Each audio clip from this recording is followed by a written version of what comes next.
when it becomes a larger pattern, it's not just about the individual hassle and process, which is a nightmare, I'm sure, and we'll come to that, but also the point about the chilling effect, as the Supreme Court said on freedom of speech, whether it's on the media, whether it's on a voice, whether it's on Bollywood staying silent when actor Shah Rukh Khan's son is arrested in jail for 20 days without having any drugs on him, that it becomes a larger pattern of fear in society. Do you find that today, that people are scared to speak up? I mean, Veerdas made that point in the thing, but people are, in fact, perhaps stand-up comedians are the ones who are speaking up when often politicians don't, the media doesn't, actors definitely don't, cricketers won't, everyone's scared. That's right. So fear is something so subjective, you'll have to ask the silent individuals whether they're acting out of fear, prudence, common sense, or protection of their income. I don't know what it is, but all the people you mentioned have chosen to stay silent. And in fact, it's only a handful who have decided to brave the wrath of the authorities and go ahead and speak. And most of us are in politics and public life,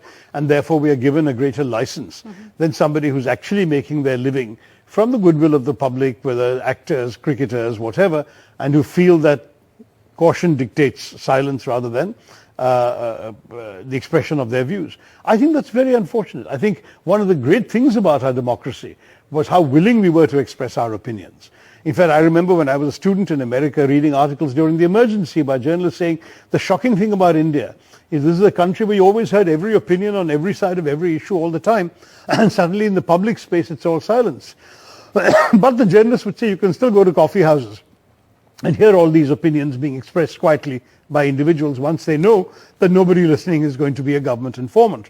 That's not what a democracy used to be, and we were all very relieved when the emergency ended, elections were held, and people were able to go back to being their opinionated selves. The Argumentative Indians of Amartya Sen's famous book title.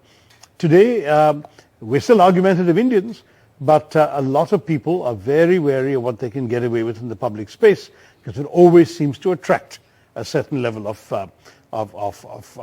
punishment.